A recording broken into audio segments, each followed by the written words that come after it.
Greetings, everyone. How are you doing out there in YouTube land? We're going to talk some 4K business. That's right. I'm Tom Connors from Midnight's Edge, and with me is my co-host, Valliant Renegade. How are you doing today?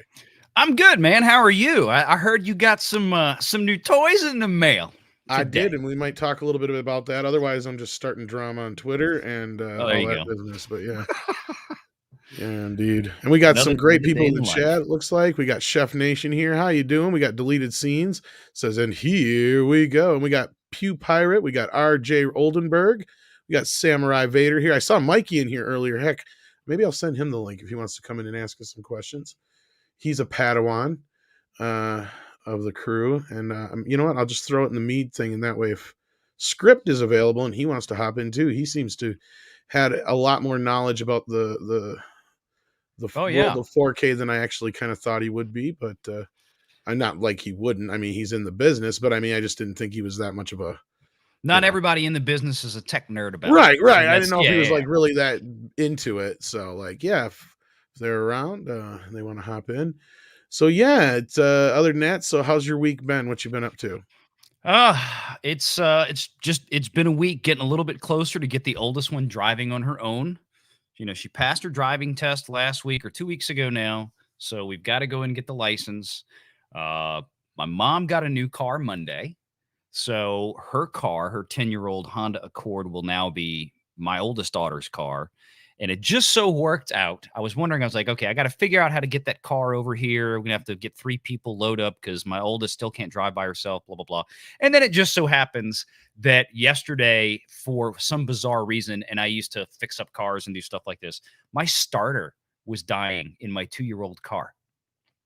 And I had to go bring it in. So I was like, well, I called my mom. I'm like, well, I need you to come meet me at the dealership. Bring me back. Because I need a car. You said 2-year-old, right? Not 20-year-old.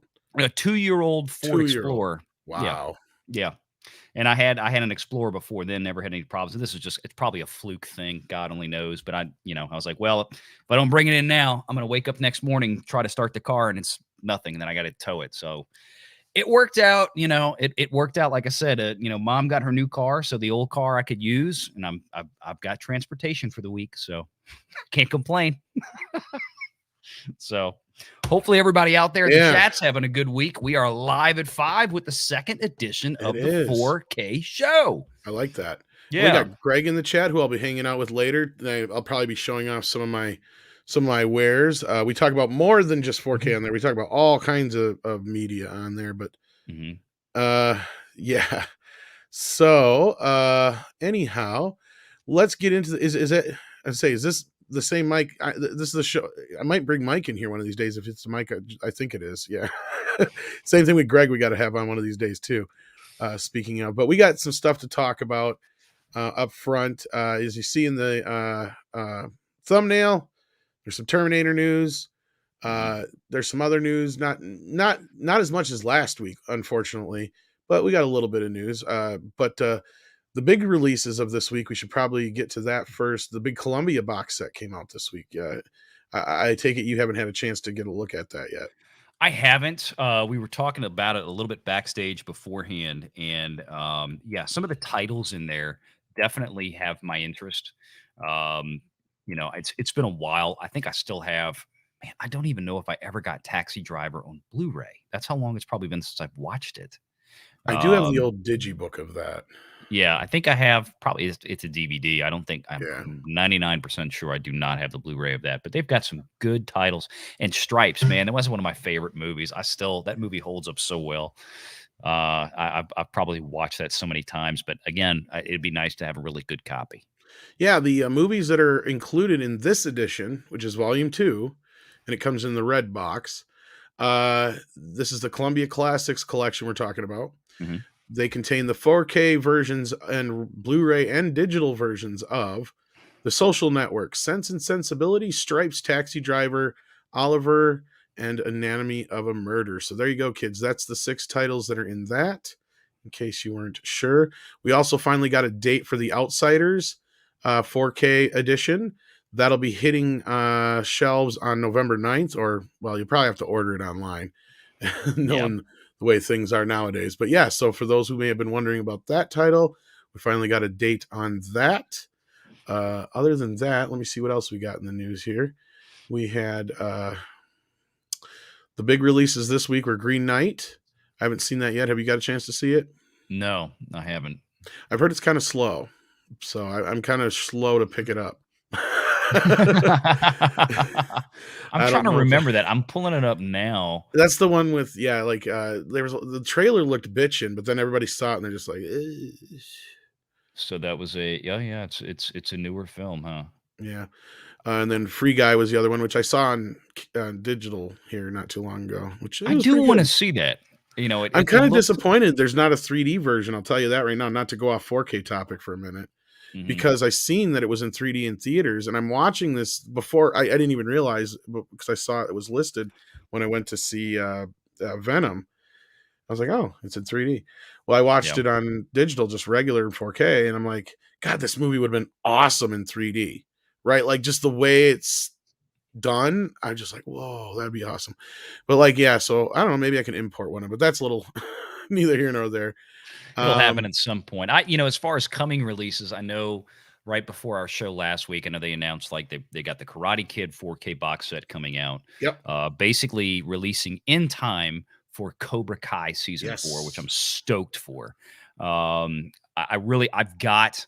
I mean, I have had every iteration of the Karate Kid that has come out on video since the movie came out. same here. And I've got the Blu-ray set of Karate Kid 1 and 2.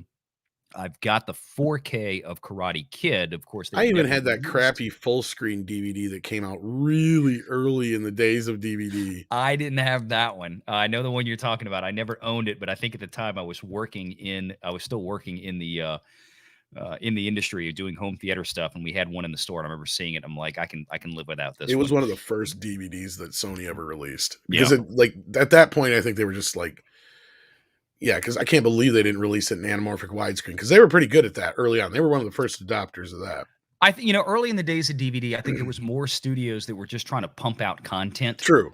And it was like, okay, we already have this one formatted, ready to go for VHS and Yeah. Betamax. Let's just lay it down on a Well, a disc lot and of them go were just here. Laserdisc. Yeah, Laserdisc Yeah, that was it. files. So, but we finally get a good copy of Karate Kid 2 on 4K. Yes, this So is the we one that hope. we really need to talk about because Yeah.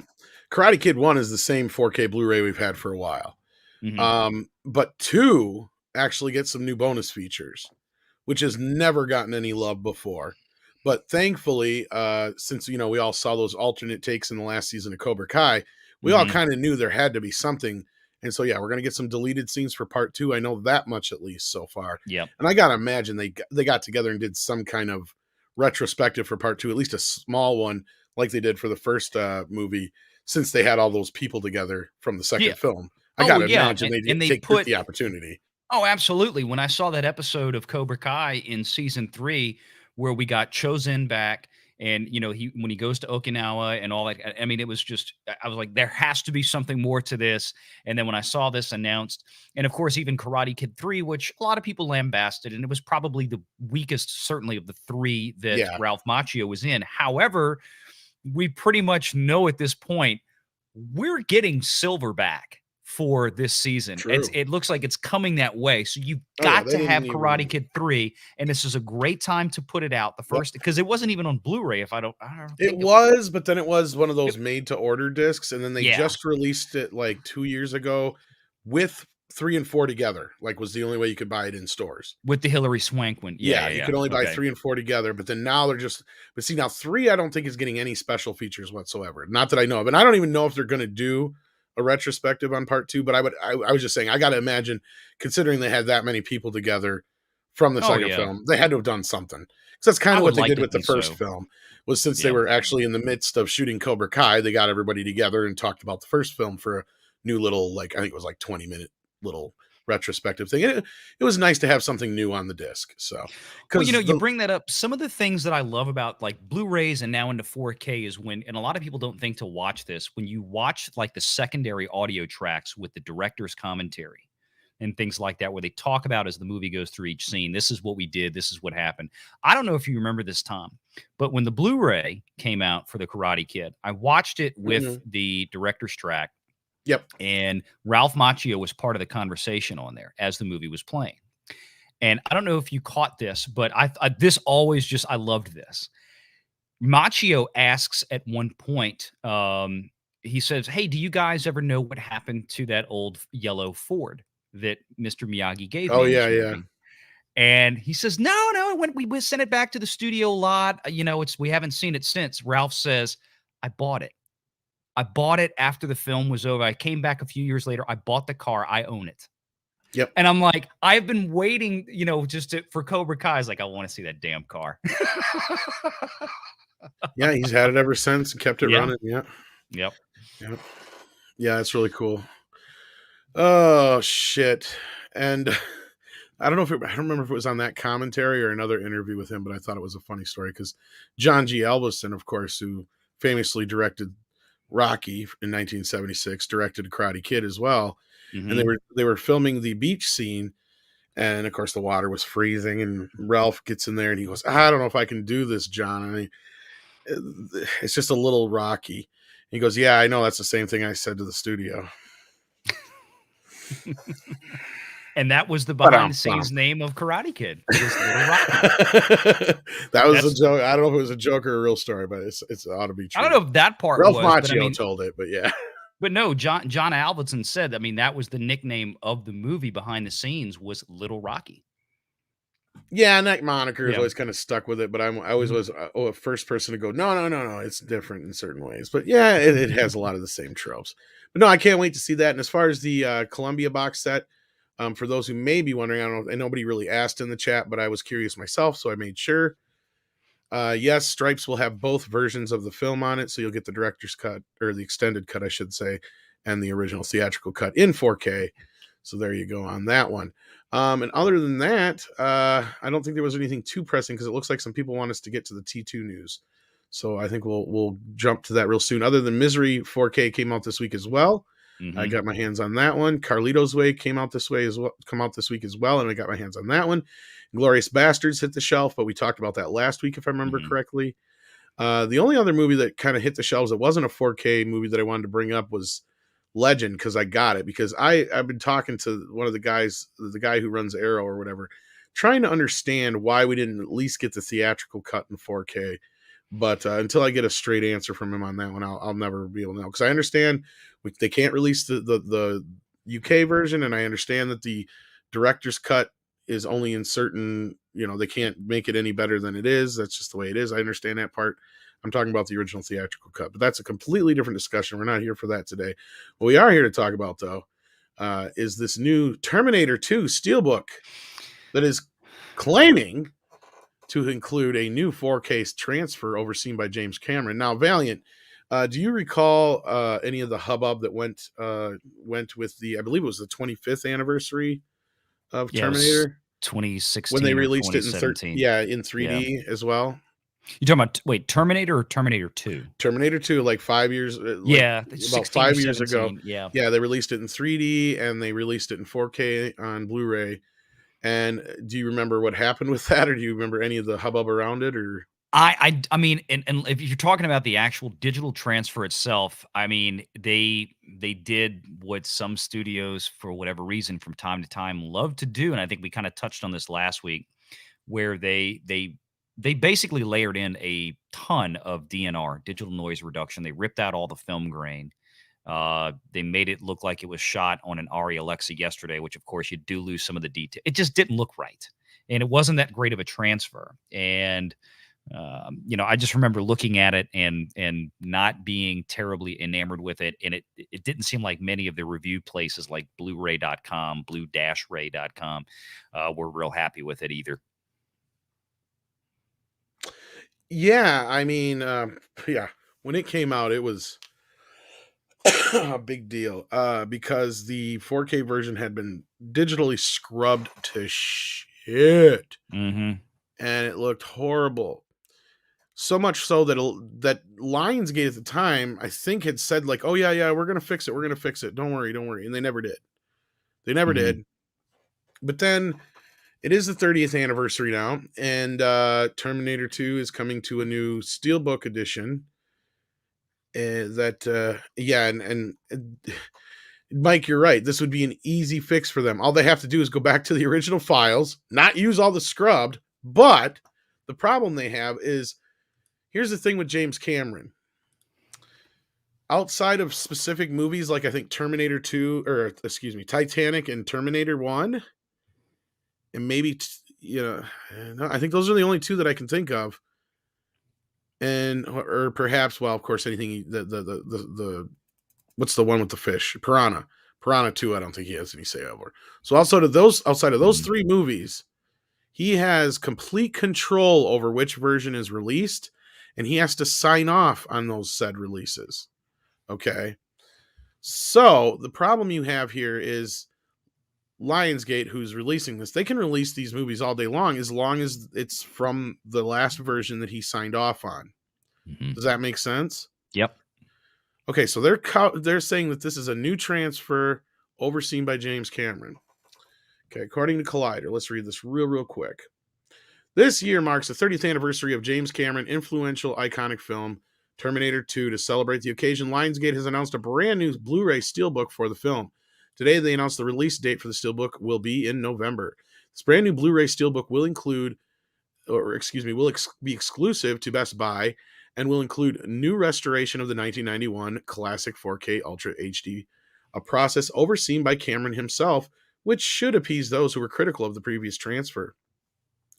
Along with the updated visuals and sound, the film will also, I think, supposed to include or have a collection of bonus content and features, including a brand new documentary. Now, this new documentary may be the breaking point for some people, because this is actually supposed to be pretty good. It's a brand new 55-minute documentary. It has Schwarzenegger, Cameron, Furlong, and I think pretty much everybody else. Outside of that, I think just about everything else is stuff that's been from before. And the set looks pretty cool. Mm-hmm. It does. It's pretty packaging. It is indeed. And that's about all we're getting besides this brand new... but there's a big old hairy butt.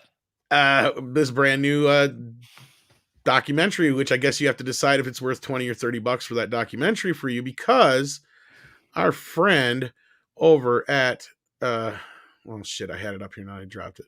Over at the Digital Bits, Bill Hunt. Mm-hmm. God damn it.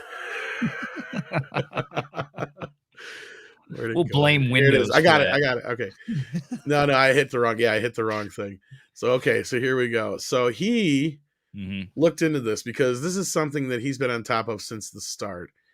And he chimed in on this and said, heads up, Digital Bits readers, and pretty much anybody on Twitter, of course. The press release for the new T2 4K claims stunningly restored for modern viewers by Cameron himself. But I suspect this is a marketing language detached from reality. I'm checking directly with sources and will update the bits when I know 100%. Then he came back and added to that update.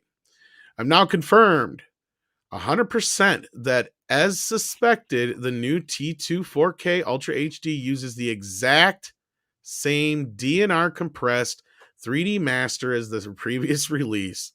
Studio Canal refuses to acknowledge that anything was wrong with it. They choose not to correct it for this edition. For those wondering at the studio's claims that it was stunning... Okay, so he did it twice. Okay, I don't know why he did it twice, but it's certainly not aligned with the spirit and quality catalog film remastering that enthusiasts of 4K and Ultra HD have come to expect from the format. Fans must obviously choose for themselves whether or not to purchase this new edition. Accordingly, however, speaking from my experience with not just the 4K format, but from nearly 25 years as the founder and editor-in-chief of the Digital Bits, T2 remains one of the most disappointing Ultra HD releases I have ever seen, period. This film and its fans deserve much better. And I'll tell you something about Bill, okay? I love Bill, but he is usually one of the first people to come to the defense of most Blu-ray. Like, yeah, I get why you feel that way, but this, and he'll explain to you why it's that way or whatever.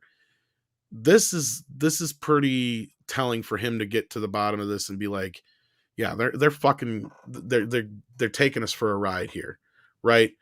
Like, okay, I'm not trying to make Bill sound bad, but normally he'd be the guy be like, yeah, it's the same old release, but at least we're getting this new documentary, and maybe we're getting a Dolby Atmos mix or something on this release, and that's the new That's soundtrack. basically the gist that I got, was that, the biggest upgrade we're going to see would probably be an uncompressed audio format. But as far as the actual digital video transfer of this film, we're going to get the same old repackaged, overpolished turd. Yeah, And it's sorry to see, a studio that made so many fun films like Studio Canal, that have repped so many fun things over the years, that they've become Studio Canal water apparently at this point, because they're just going to flush out whatever comes out the toilet at this point, because they just did not want to put any extra effort into this. But they do want you to buy it for $30. I, no, thank you. yeah. Stan Lee says, "Ouch! Can't believe they wouldn't want to create a top-notch 4K or 8K master ASAP before the original film gets any more deteriorated." You're not wrong. Mm-hmm. Because and over time doesn't matter. All film stock eventually does fade, and you have inherent issues. Now they do try to tend to keep the negatives stored in a way that they don't get destroyed or have these problems so prevalently, but you're right. And you have a situation like this where they botched it the first time. T2 is not some small movie either. It's not like they're going to have any problems moving this movie. Right. And Lionsgate and Studio Canal, which are kind of like, they're not one and the same, but like Lionsgate handles a lot of the Studio Canal titles over here because they own this distribution rights to the same films as Studio Canal owns over there. That's just how it happens to work. Mm-hmm. They generally work in tandem. And in recent years, they have done a really good job with some of their 4K releases. Not the greatest, but some of the better ones out there. Total Recall was pretty decent outside. I had some issues with the The sound. new one. Yeah. Yeah, the new one. Other than that, most of their stuff has been pretty good. Even some of their 4K masters to Blu-ray. Like, I was impressed with what they did with Highlander. I've been like chomping at the bit. I can't wait for that Highlander 4K because of how good that Blu-ray looked. Yep. Because it never looked better. And you're right. Like, it is time they should have, because I'm sure it was only scanned in 4K back then anyway. But the problem with this is you have these. It costs a lot of money to do this. So I can't. Yeah, go ahead. No, I was just going to say, some of this, I wonder how much it was that maybe they wanted to do a better job for the 30th anniversary edition, but in order to have somebody like James Cameron oversee that, I don't know how much overseeing there really is on that. But this is a guy that's now 13 years delayed on making Avatar 2. And God knows what he's doing. He probably just told him, or he could have told him, I don't have time this year. Well, we really want to get this out for the 30th anniversary. Well, just use the last one. I can't be there for this. And like you said, unless he's there to sign off on it and supervise it, they can't make a new one. And if he was unavailable for some reason, and they're pushing the clock at this point because we're bumping up to the end of the year, they want to get this thing out for the 30th anniversary, and they couldn't do it. Maybe, I'm guessing that could be a reason. Well, according to Bill, they didn't give a shit. They don't think there's anything wrong with the last one, which, I mean, could just be corporate talk for, like you just said, there's no way we're going to get James back in here to do this anytime soon. Right. Unless he fucking wants to. And they didn't want to spend an extra, couple $100,000. That's the thing, right? Plus, because, I mean, it's one thing for the actual, okay, here's the cost to physically rescan the negative, reprocess it, put a whole new HDR grade on, color grade on it, whatever, blah, blah, blah, is $250,000. And the price is coming down quickly, but it's still But how much do you have to pay Cameron? Well, I don't know. Well, I'm sure he gets whatever percentage, but that's just it, is getting the time. But if he had to come in and supervise a new master, it's exactly. Like, it's like, that's a lot of time. Cameron's going to hit us for another $1 million to come in here and just do this, just to sit down. And he's still going to get a nut on the back end. I don't know if he can charge that or not. I have no idea. It depends. The thing is, all I know is that all of his movies, basically between Terminator 1 and Titanic, because he had to sign away a bunch of his rights to Titanic to get that movie made, and that's why they keep releasing it without him having to oversee it, as far as I know. Mm-hmm. Is those other movies in between, he signed off on that. Maybe Aliens is the only other one, but I think they still have to get him to sign off.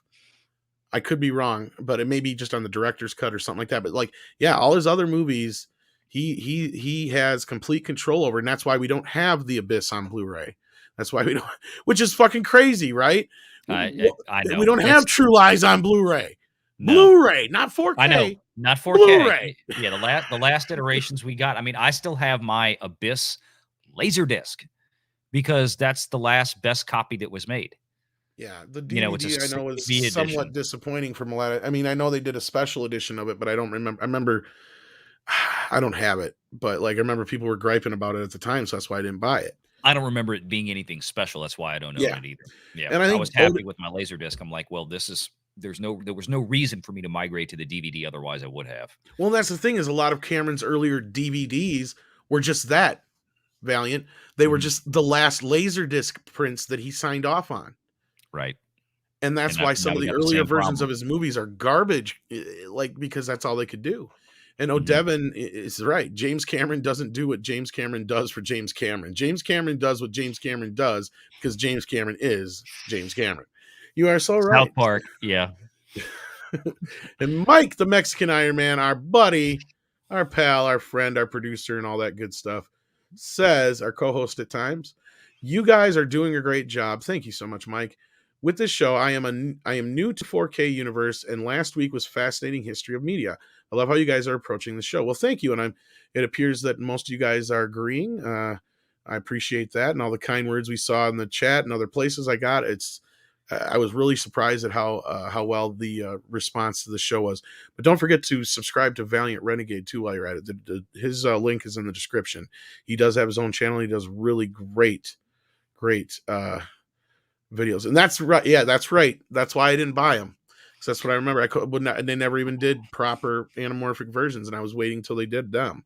Like Yep. I ain't buying them. Fuck My that. Laserdisc copy was. Yeah, That because I was. got a widescreen TV pretty early on, and I'm like, Mhm. I ain't gonna do that. So yeah, I'm a little disappointed by this. I do have the 3D version, which to me personally, the 3D version looks better than the remastered in quotations version. Mhm. But yeah, so I'll stick Yeah. with that for now. Static 2020 wants to know, how do I pick a 4K DVD player? Well, that's a very good question. You can go like higher end, depending on what you're looking for. The Xbox One plays Mhm. 4K Blu-rays.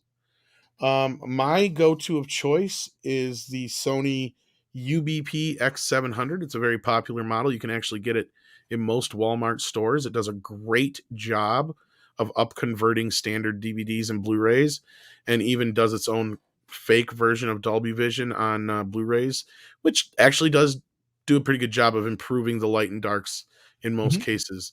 So that's my go-to. What about you, Valiant? What would you recommend? Well, the Sony that you have is great. I think I'm trying to go back and look. I think that's one of the same ones I have. Yeah, the Sony UDP X700M. Yeah, it's rated That's one of the best for up converts. Yeah, I got that one to use in one of the rooms of the house. It really depends on what your budget is and what you want to do with it. So if you've got, if you just want a nice 4K Blu-ray player, good quality, everything that Tom just said is correct. That Sony is really your best bang for the buck. It's If under you are 200 bucks at Walmart. Yeah, Yeah, yeah, and I think that's about what I paid for. It was like 200 or something like that. Um, like and 179 now. I think it is. it may be. I don't know if they have a see the one the UDP X700 or X700M. They might be two different versions, but I think this one was a little bit more. But I don't remember. Anyway, point being is that if you've got a really high end system, you can go further up the flagpole. If you're a gamer and you're going to get a PS5 or the new Xbox Yeah, or something like that, then that is a perfectly fine 4K Blu-ray player. It's going to come equipped with all the same things. It's going to be able to process the HDR10, the Dolby Vision, the Dolby Atmos type soundtracks if you've got a nice home theater system. Even if you don't, if you just have a good two-channel stereo system, like I have in here, I've got like my home theater is in the den in the other room. Here in my office, I've got a nice setup. It's just stereo. I've got a stereo integrated amplifier, two big tower speakers, powered sub. I don't have surround sound in here, but the Dolby Atmos soundtrack gets basically rerouted down from the multi-channel that it is to two-channel. You still have that really high quality uncompressed audio. All these players will do it, provided that you have if you've got a good audio system. So if you yeah. just want kind of a run-of-the-mill thing, that's good, and it'll do fine. If you want to go higher up the tier, like the one that I use in here is actually an Uppo UDP 205. Yeah. So, I got that one because I also wanted a very high-end audiophile grade CD player because my library, and this is where I do my critical listening stuff. Those are more, you can't even find them anymore, but when they were out there, they were about 1400. Yeah, Oppo quit Um, making theirs, I believe. yeah, I wish they hadn't, but Which it is was another reason why I grabbed the Sony, because it actually plays SACDs. yeah, and that's why I like the Uppo. It had the dedicated DAX, the digital to analog converter, just for stereo 2-channel when you're playing that kind of stuff, multi-format. Really, really well built machine. It should last many, many, many, many, many years. But yeah, any of those Sonys are great. But you're not going to go wrong if you buy a Samsung or a Panasonic. And some people like the convenience factor to where, hey, I have a Samsung TV or something like that, and I just want everything to be compatible on the same remote. That's fine too. Yeah. So pick a budget. And Yeah. that's the best thing to do is, hey, I want to spend $200. Hey, I want to spend $500. Hey, and then The and then we best can thing go from is now you can get a 4K TV and a decent sized one for fairly cheap, there. Yeah. right? And unless you're a huge big gamer, you're not going to have to worry too much about spending a little extra on it. And then that's the beauty of it. And then the best part is unless you're worried about playing so many other things, which I mean, all of them are backwards compatible, so you'll still be able to play your Blu-rays and your DVDs and CDs. Oh yeah. It's just a matter of now what do I need to that will fit my budget and my needs, and the same thing with your audio system. In fact, I used to be very anti soundbar, but they have been getting much better with them. Yeah. And they're even adding like Sony's got a hell of a system out now that I even kind of was like, maybe I'll get I that. put the little Bose sound bar in my bedroom. They got a Dolby Atmos Sony system out now. That's it was like amazing. $199 for that. It goes under my TV, and it's amazing. And let me say this, because I think I forgot to mention this last week, and I thought about this. Even if you don't have a 4K set yet, a 4K player will still be of benefit to you. Oh yeah, because you can still play the 4K discs in the 4K player. It's still going to look better than a standard Blu-ray because the original source material is of much higher quality, much higher bit rate. And the 4K player will still be able to interface with your high definition television. Now, you're not going to see it in 4K. You're still going to see it in HD. you'll see a slight improvement, but yeah, not much, you will see an improvement. But the good thing is that you can buy a player. It's still compatible with your current television set, and you can build your library towards the future so that at some point later this year, next year, 2 years from now, you do buy a 4K and that's set. what I did. Yeah, and I did the same thing. I did the same thing way back when with Blu-ray, where I started building the library early because just like we have now with 4K discs, you buy a Blu-ray, it came with a DVD copy. So you're good. You buy a 4K copy, it comes with a Blu-ray copy. You get both. But if you have a 4K player, play the 4K disc, even if you don't have a 4K set yet. But that's the beauty of it is you can future-proof yourself without even having to upgrade all that stuff right now because, Christmas is right around the corner. Right now, there's a lot of shortages. I'd wait till like next year when things go back down in price again. I mean, otherwise there may be some good deals on Black Friday. But again, you don't have to break the bank to put together a decent home theater now. That's the beauty of it. So, and as the guys are pointing out here, there is HD transfers of both The Abyss and True Lies, but James Cameron just hasn't got around to reviewing them yet. It's pointless now at HD because now it needs to go to 4K. And Jesse is right on it, and this is why I bought another player. Even though I don't do a lot of gaming, you may want another player just in case, so you don't want to use your PS just because it's hard to find them right now and you don't want to burn it out. So it's not a bad idea. I mean, you could probably find a decent 4K player in that $150 to $170 range easy, especially that Sony that I'm talking about. As I said, you can go right down to your local Walmart right now and they probably got a few on the shelf. So there you go. Jesse sent me an email today. I didn't catch that. I'll try and look into that so I can ask Valliant your question about TVs because he knows a little bit more than I do. But yeah, so that's the gist of that. I seen a couple other questions flying here though too. I wanted to grab. Let's see here. There was a couple of good ones, but I'll let you try and grab one while I get that email. Or maybe I can bring that up. A couple of comments in the chat about whether or not, like Tim was asking, and some few responses about will it work with a 1080p TV? Yes, it will work with a 1080p TV. It absolutely will. In fact, I have that in my den because I'm still using an old Panasonic plasma TV set, a 50-inch plasma in there. It's 1080p. I have the Uppo UDP 203 in there. That was Uppo's, quote unquote, lower end model because I'm not running high end audio in there. I have the 4K UDP 203 in there. I play 4K discs on my HD TV set every day in there. Now, they're not going to come across the screen in 4K, obviously, but the player will recognize that I'm sending this signal because that's one of the smart things with HDMI cables. They know what they're feeding. They communicate. It's bidirectional communication between a television set, in this case, the DVD player. And it knows, hey, I'm sending it to a panel that's only capable of 1080p. The player will then down convert that 4K source that you're playing, the disc, and send out a high definition signal to the television set so it's native.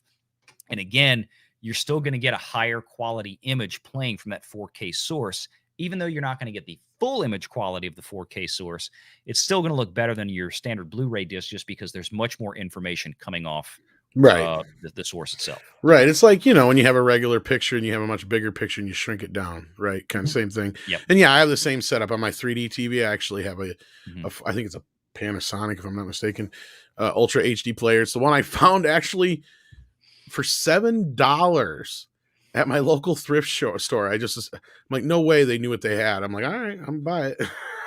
I even asked them, you sure this is $7? Like, yep. I just ordered mine, Flash. I got mine the other day, yeah. Because I didn't realize Carlito's Way was out. I was like, oh crap, that and Misery. That's right. That was there's this a week. Steelbook at Best Buy for Carlito's Way as well. Yep. I should get it. And Mike wants to know, did you get your 4K copy of Godzilla 98 yet? I did. And he says, no thanks. Was that the Matthew Broderick one? Yeah, it's an ongoing joke with Yellow Flash. And thanks for being here, Yellow Flash. We appreciate you hanging in there, man. And so Jesse's question was, he gave me the two models. I threw them in the personal chat here. If you want to check them out real quick, while you're doing that, I'll show off my new toy. Oh, yeah, please do. Call it. Well, as we were complaining last week, or I was complaining last week, that the Halloween box set hadn't come in yet, but I got mine today. So here's what it kind of looks like. I don't want to give too much of it away for those who still haven't got theirs. I don't want to take away the surprise of it all. But here is a look at it real quick in the box as it comes. Nice big box. Here's the pins. Here's 1, 2, and 3, which come with records, and then 4 and 5, and posters. So there you go. That's what it looks like. So I finally got it. I haven't got a chance to even open any of it yet. I haven't got a chance to really look into it. I did open the pins so I could show you those. I suppose I could bring that picture up quick. So people can see those. Not that you couldn't see them on the website, but this is actual quality, I guess you could call it. There you go, kids. I'll zoom in a little bit. Try. It won't let me. All right. Never mind. It's doing that hokey majabi thingy. All right. Well, there you go. Is it worth $300? Well, kids, I'll let you know next week. I'll get through it this week, hopefully, and let you guys know. So yeah, that was the big news of the week as far as the whole Terminator business. And we got a question, and while you're looking that up as well, come in here it is. Yeah, Snowy Taco. So many different models now. Okay, so yeah, take a few minutes, and if not, maybe I'll give you Jesse's email, and you can get back to him after the show. If not, Snowy Taco asks, is it worth getting an LG CX or C1? Are there mid-range 4K TVs nearly the same quality? I'm also not a gamer, really.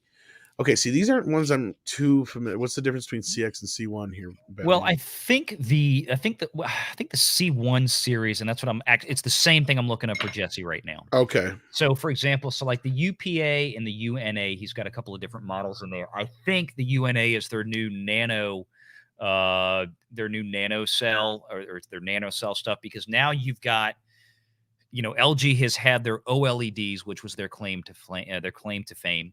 And then now they're moving into the mini LEDs, which is the newer technology. Matter of fact, the new Apple products that are coming out right now. Like Apple announced yesterday that there will be a new event, which we figured there would be in October, as there usually is, next Monday.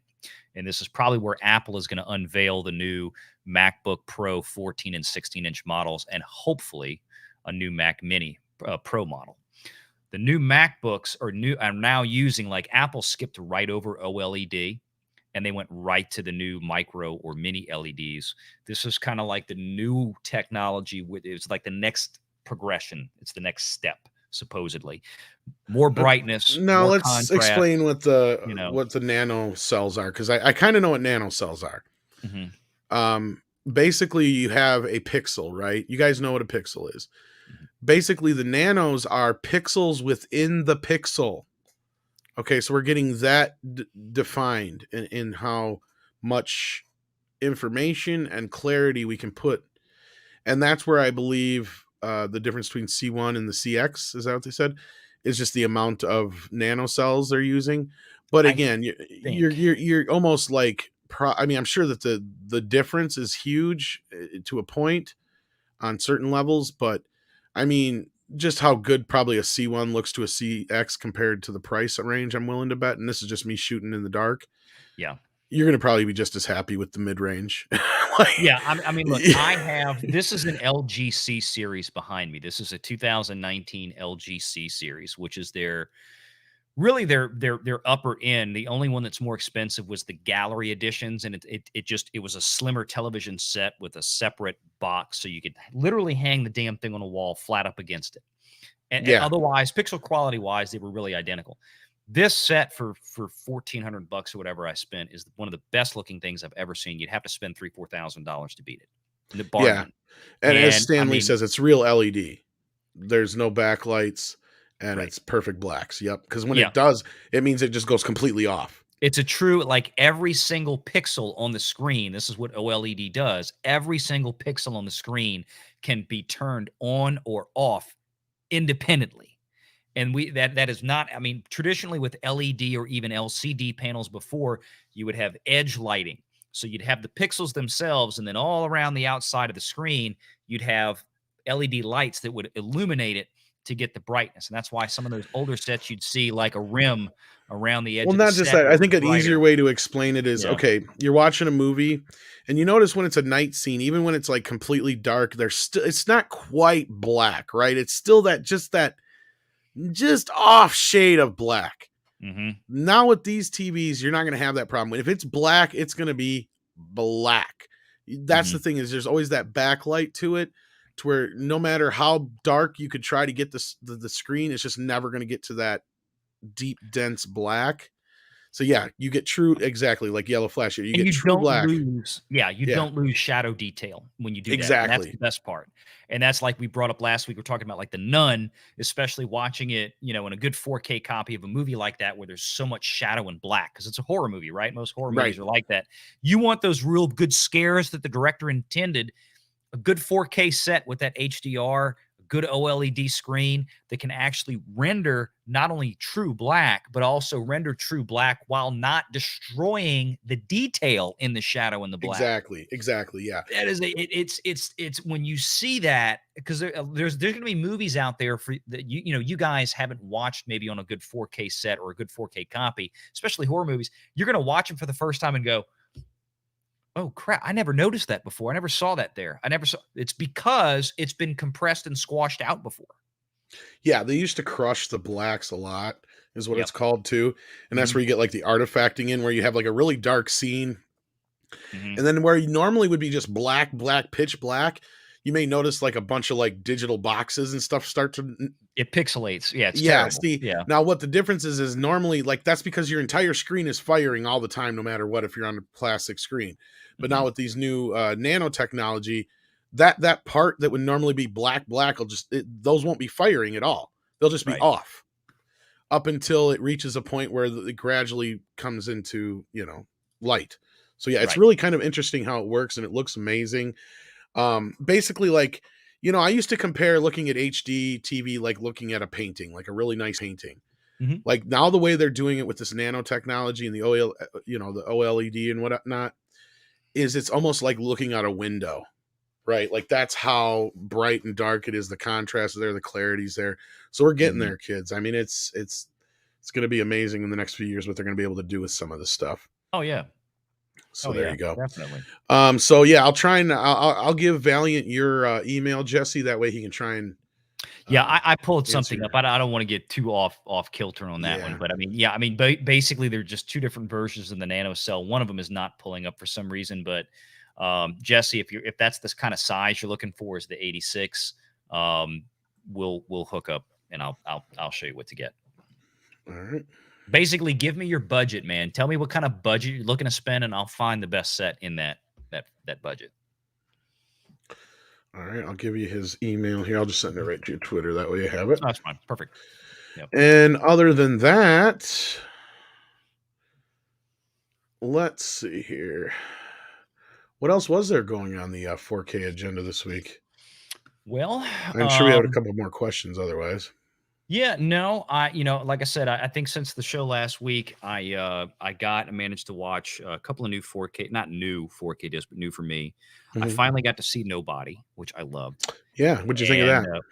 the Well, you loved 4K, it, but yeah, the transfer disc was not great. I mean, I really, really enjoyed it. I mean, Bob Odenkirk's just fantastic. I mean, he was when you look at that and you see the kind of movie that it is, and you think Bob Odenkirk, you go, that makes no fucking sense at all. And then you watch it, and I'm like, holy shit, that really, really works.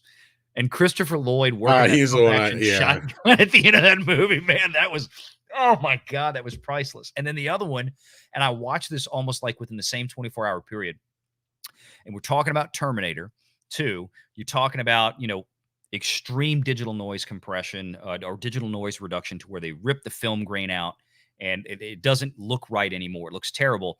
And I watched Bridge on the River Kwai, the 4K. And that thing is rife with film grain and it looks beautiful. I No, mean, I have the obviously, digital version of that. That's a Technicolor movie, isn't it? yeah. And the colors absolutely for that explodes off the screen.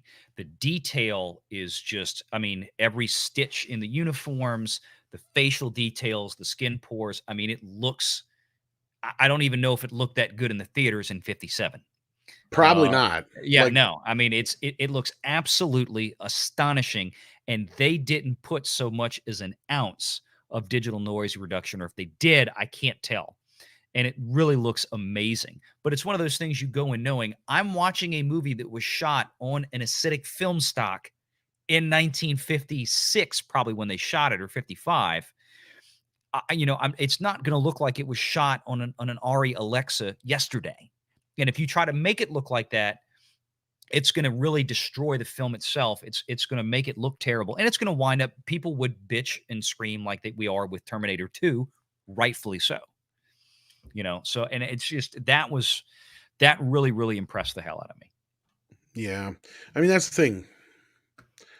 Yeah, and like Stan Lee said, real film grain, not BS crap, which Right. in some instances you have to just to make certain things transition properly, which I get it. But if you're just washing the picture out with that crap, then Mhm. quit fucking with me like I heard they did with Inglorious Bastards, basically. Like, I am still pissed about that. Because I was so jazzed about getting another Tarantino movie finally in 4K. And we basically hear no, it's just the 2K up converted. And it looks worse, kids. Yeah. That's what we're being told. It looks They've worse. done some 2K up converts that look pretty good. Some of them haven't. I mean, they're not amazing, but they don't look bad, Yeah, but and the there is an difference you uptick have in there, detail. But you know, yeah, the difference you have there is like you have like movies that were generally filmed in digital and stuff like that, and they're new enough to where, oh yeah, those, the yeah, yeah, technology is kind of caught up with things to where, outside of the HDR, you're not going to notice a big difference anyway, right? Like yeah, that's arguable. But when you have something like Inglorious Bastards that was shot on film, as the reviews have been saying, all this upgrade is doing or upconvert is showing all the problems that you don't normally see in a 1080p conversion because it's right. from film. And So if It's they'd have gonna went be an back, honest reproduction. I mean, if the yeah, original source is shit, all 4K is gonna do is is make the make it look shit more worse. obvious. You Yes. know? It's if, you know, if you have a good, clean original source and you've done the time to prep and say, you know, we wanna make sure the film is good, we wanna clean this, we wanna, you know, fix that, do the other thing, and you start with good source material, then 4K is really gonna make something shine. And we have seen a plethora of amazing movies shot on film that look absolutely astonishing, like I've never seen before, because they did the prep work. But yeah, when it comes to those, if all they're doing is up converting an old copy that wasn't prepared correctly, then you're going to wind up with, you know, just crap. Yeah, and this is a great question here. What does remaster really mean? Good This is a good question. Yeah. question. And you know, because they like to throw that word around a lot. And generally when they tend to use that word, what it means is they have gone back to, well, in the past it's normally been an inner positive, right? It's never been the negative. They generally never fucked with the negative. Um, they would go back to the inner positive. They would do a new scan of it in whatever it was. In this case, in recent years, it's been digital scans. Hmm. So in the day and age of DVD, they would generally do like a 720 pass on it. And then they started doing 1080p ones, which generally were the first early generation of Blu-ray ones. And Hmm. those were in 2K roughly. And then, of course, technology caught up with the 4K mastering process.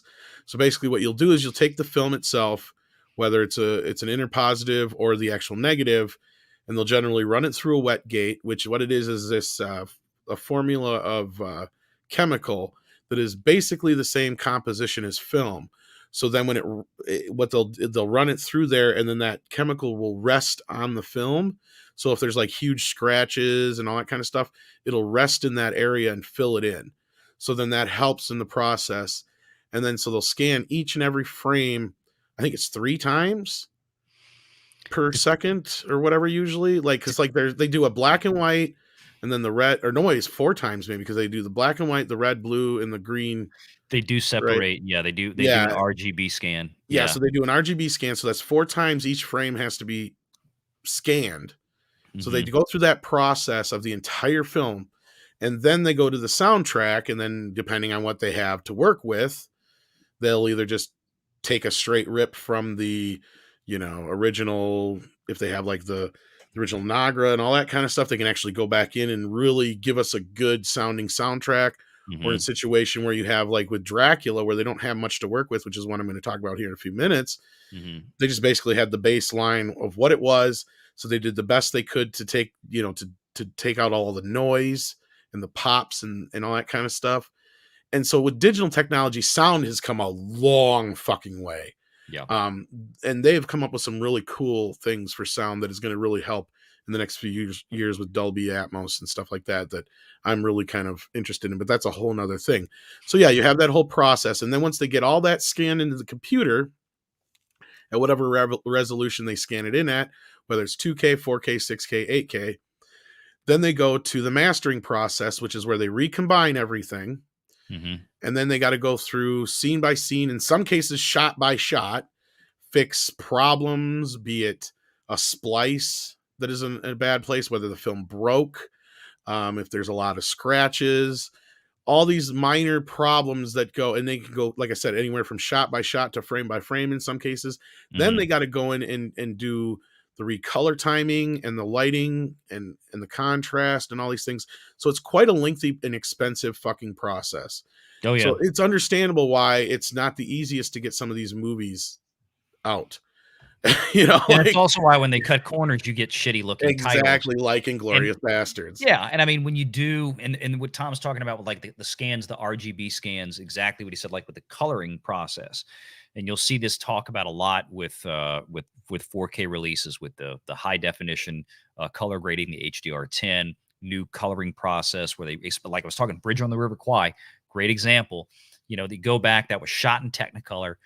I'm sure they did the 4 or 5 step scan process, because when you're scanning the negative and then you want to scan and pull just the red, just the green, just the blue, the idea is that when you go back into either DaVinci Resolve or whatever color grading software that they're using, you want to have those 3 channels already segregated so that you can independently manipulate each master Exactly. color channel and then come up with, when they say like with Bridge on the River Kwai, like I was talking about, the colors just really explode off of there. And that's because they went through that multi-step process of, we need to push in more reds, while they're out working on the bridge because of the sun beating down on them. We need to push in more blues at night. We want to get a warmer tone or something. So they have that capacity to do that. And then, of course, with the soundtrack, cleaning that up to where it doesn't sound like they recorded it in 1955 anymore. Right. They take that original track, and now Sir Alec Guinness's voice is right there, and it's as sharp as a tack. Same with William Holden's.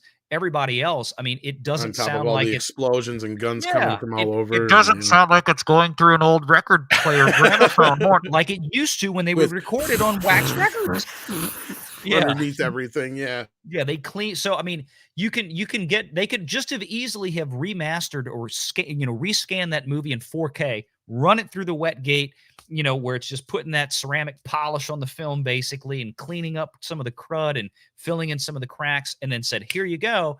But they obviously on that. Oh, you made me. I forgot all about the cleaning process that comes before the wet gate. But yeah, go ahead. Oh sorry. yeah, when they dunk it in a tank, because you guys got to remember out there, film is still very acidic. So even if you stick it in a refrigerated vault, after so much time, the acid, the chemicals in that film, it's going to eat itself.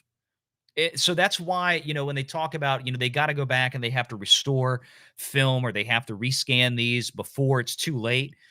That's why, because there's only so much you can do to film until at some point it is going to degrade beyond the capacity for repair. Right, and they do have some now in recent. Well, of course, as they got along in the use of film, they found versions that don't deteriorate as fast or fade as fast and all that stuff.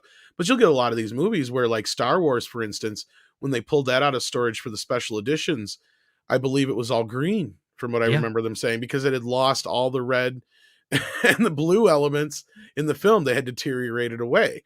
So like when George actually says, yeah, the original film no longer exists, he's technically telling the truth, but they have scanned it in 4K. So it is there.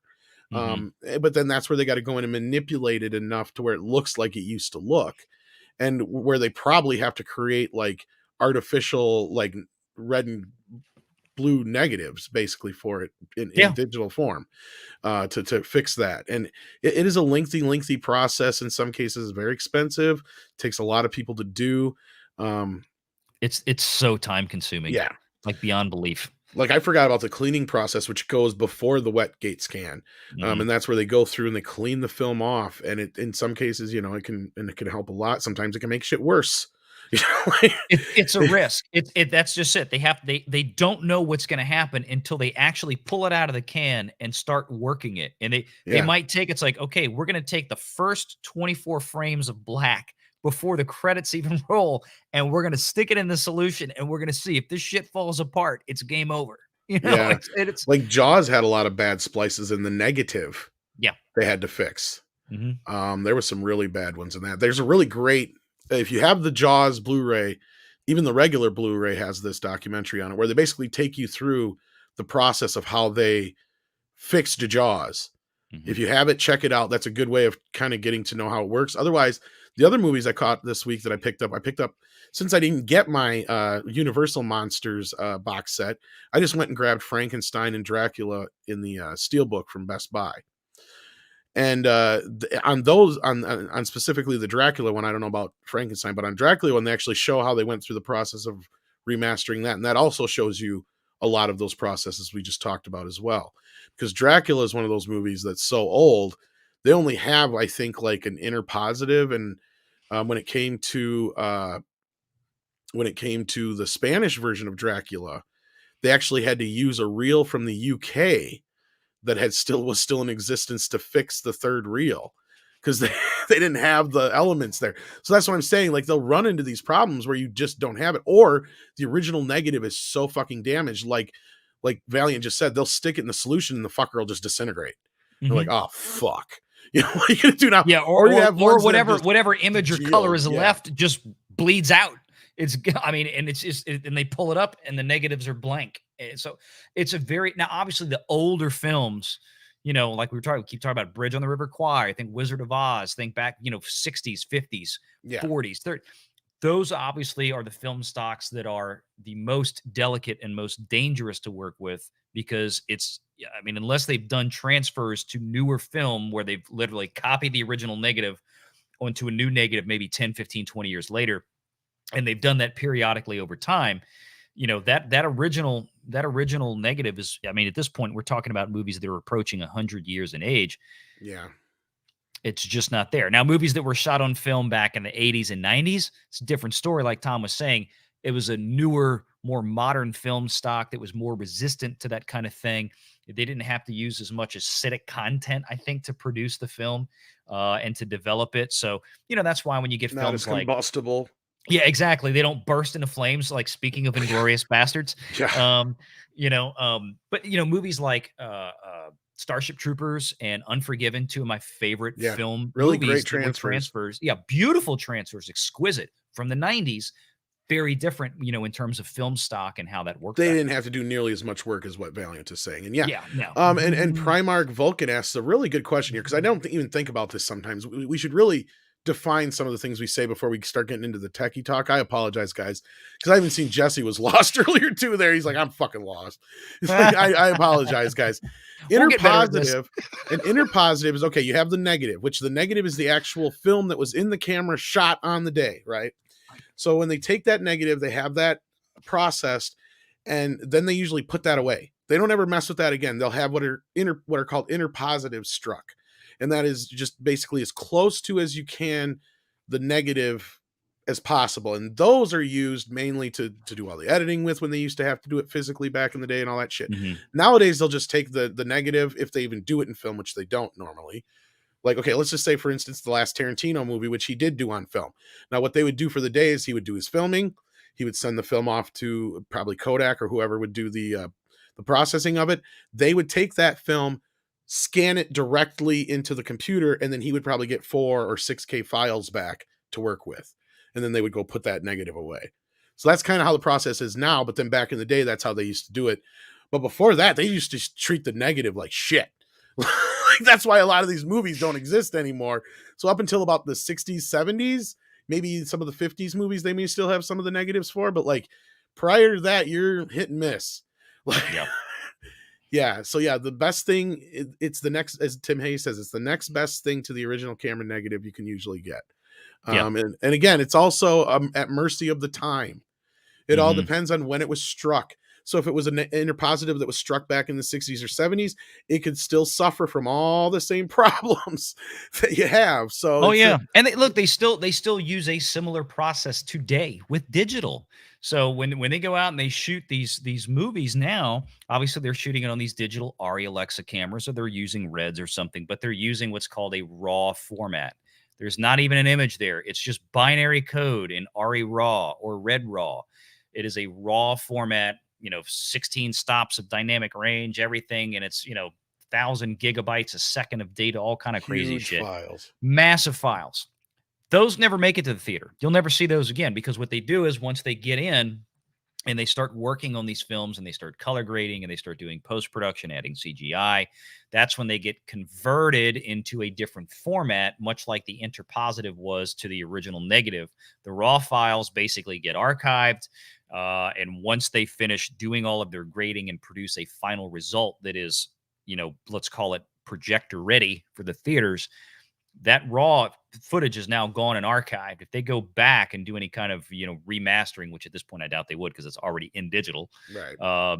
they're going to use that final, 4K DCI or 2K DCI format, that's kind of what we're complaining about, where they go back to the 2K DCI and then try to up convert it to 4K instead of going back to the original shit, the raw, in some of these cases, if they can, and make 4K from that. But anyway, but that's kind of the same thing. They're still doing it today, just with digitally instead of with film. Yep. And Jesse asked a pertinent question, but it's a little bit different. He asked about the whole Doctor Who thing. The thing with Doctor Who was that was actually come about in the time when video was first starting to get used. and it was expensive. So they would just reuse the video. So they taped over the shows. like, like, so they're just gone. Yeah. Unfortunately. And I'm assuming that they mastered it on tape, meaning they shot it on tape probably and edited it on tape. And since they were expensive, they probably reshot on said tapes and copied over said tapes with other programs. And that's what the problem was, as Dr. Hayes says, yes, it was shot on videotape.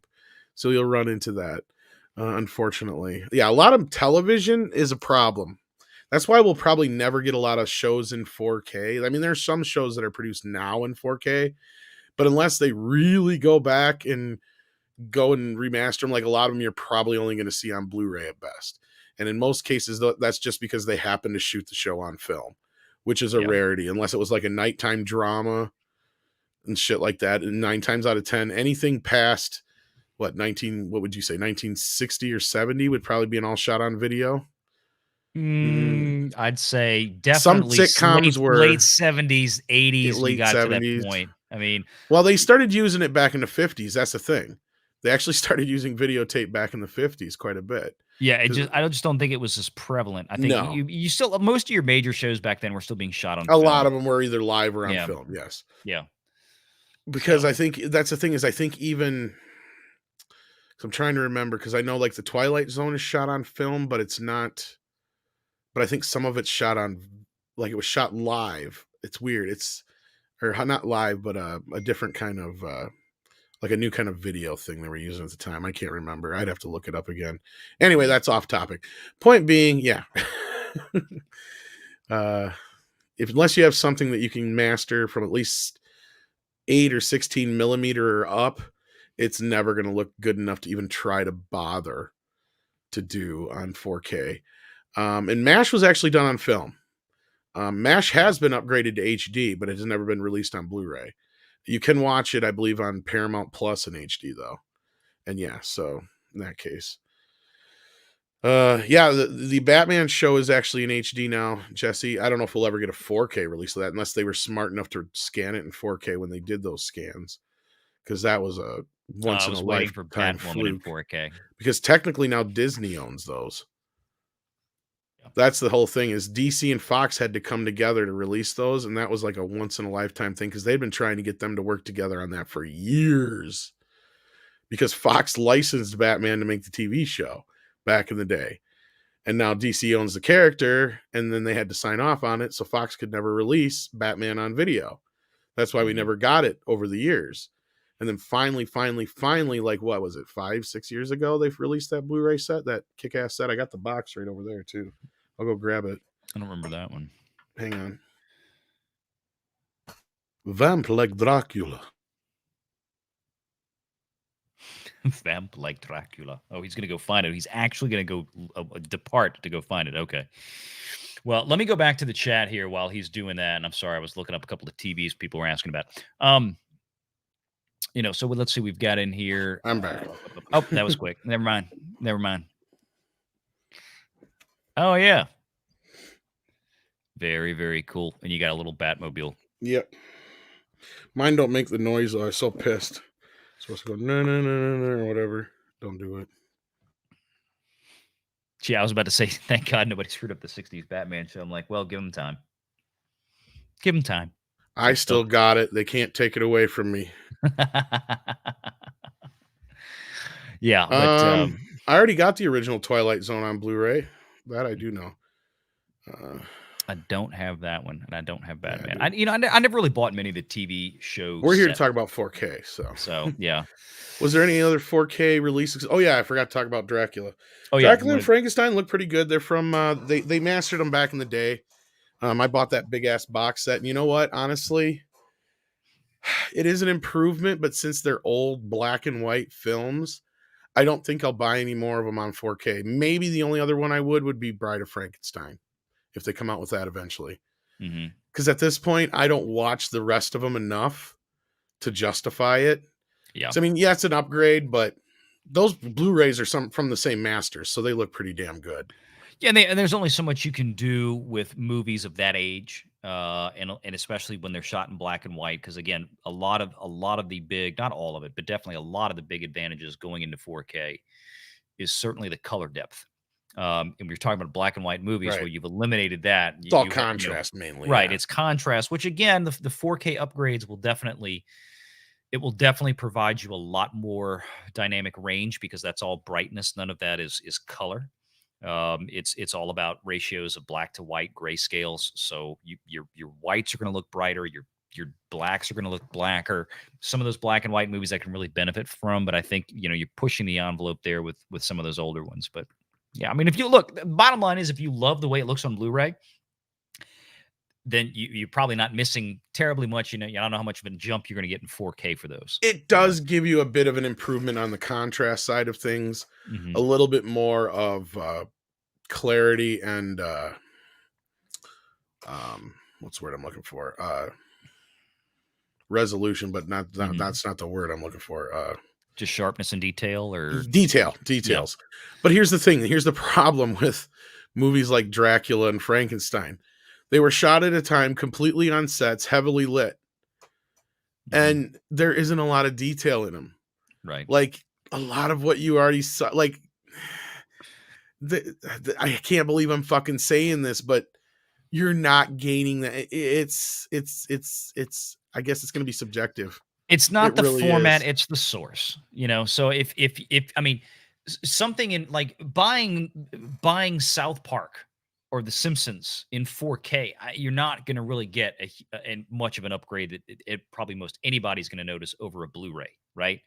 And that's because the source is basically it's Yeah, relatively flat. and There's like not a lot of high detail. There's yeah, not a like lot of high Stan's saying, relief. there's no texture, there's poor Yeah, shadow detail, exactly. yeah. And there's a lot of times where there's a lot of out of focus or soft focused shots because that back then Mhm. they were still just in the process of learning how to do a lot of this shit. Yes, So focus pulling was not as big of a yeah. profession back then as it is now, And not only that, considering Dracula comes from the inner positive, you're Mhm, already losing some clarity there. Um, mhm, and I believe they had, I don't know if they had the negative for Frankenstein, which was only 9 months older. But I mhm, think they had a little bit more money for that one, which is why that one looks a little bit better. Frankenstein does look a little better. Again, I mhm, can't. I'll hold that off until I see maybe some of the later releases of these movies if they continue to do them in 4K, perhaps. But there's none of the older, the down the road monster movies that I'm really that into. Like mhm. the Frankenstein series to me is the most consistent of all of them. Like maybe that'd be the only one I'd think about getting. Yep, But Brett Cohen asks with an Australian $5, and then we're gonna good maybe take a question. few more questions and then we'll wrap things up here. Just upgraded. So is there a good website to find out what sort of scan or upskilling they've done with film? Not going to waste money on subpar. Yes, actually there's quite a few out there. Mhm. Let me see if I can bring up a specific one here. Um, While Tom's bringing that up, I mean, I know I follow Blu-ray.com, which it's mhm. BLU-RAY.com, is the one I've used for years. But as Tom mentioned earlier with the tweets, you've got Digital Bits, there's a lot of good sites out there that track what the studios Like are the doing. one I usually use is this one here. I'll throw in the chat. Mhm, But yeah, there's a lot of them out there, and I'll bring it up on the screen here too, so we can see what I'm looking at.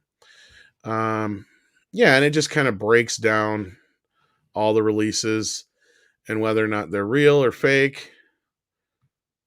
Um, and there's a lot of sites out there like this. mhm. And then this one even breaks down whether it's just HDR, HDR10 plus Dolby Vision, all that good stuff. You know, so that's usually the best way to do it.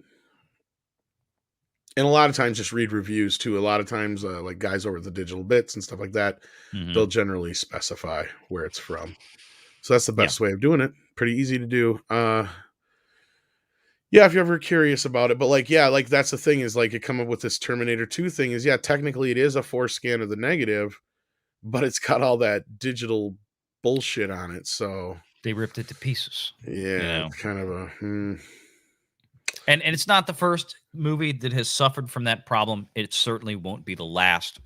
It's just disappointing that it's a movie that is a movie that had as much gravitas to it as Terminator 2. I mean, this was a piece of cinematic history. I mm, mean, I remember them talking about the scene where Robert Patrick gets out of the burning truck and turns from the liquid metal man back into Robert Patrick. And they said Right. it took like 11 months or so, like 6 months to do that 11-second scene or some shit. It was ridiculous, Right. in post production. And, it's like, that's one of those things like, I don't want that messed up. Give me the original. Don't, I want a 4K copy because I want it to look as good as James Cameron shot it. Yeah. Supplement engineer says, do we honestly need upgrades to these higher resolutions? I like graininess of older movies. Then actually you're the perfect candidate for 4K. Yeah. Because that's what 4K does, is bring out the true grain. And I always been, because I'll be honest with you, I hope we get Bill Hunt on here one of these days so I can actually eat some crow in front of him. Because I used to give him such shit so often and argue with him nonstop about, like, why would I buy into 4K when all these 2K movies, or these movies are all mastered in 2K anyway? Why don't I just buy the 4K player and just play the up-converted version of my own? Mhm. He would try to explain the nuance, and I never understood it till I actually saw it. Right. And it really makes a big difference on classic films, because, like, and again, like Dracula and Frankenstein, I'm not saying don't get them, but I'm saying it's all depends on how much you plan on watching them and how much you really love them. Because, oh yeah, there is a big jump in the quality. I shouldn't say big jump. There is a jump in the quality anyway, Mhm. but it's not enough for me to justify telling somebody that it's worth rebuying again, especially if you already own the other Blu-ray, which is actually technically the same master, just in 1080p without the HDR grading, basically. But it does make a difference. And yeah, what that does, though, is what I loved about seeing these movies in this sense is actually Blu-rays mute out a lot of the grain. I had never realized that before. And it's not even through DNR process. It's just because it's the resolution isn't there to pick up on the fine grain. Right. So now I'm, for the first time, seeing some of these movies with almost new eyes, because I'm like, holy shit. It's like, I didn't realize there was this much there that I was kind of missing in the past, and it adds so much depth to the picture. Mhm. Like, watching Lawrence of Arabia in 4K was just like jaw dropping, man. Never seen it before.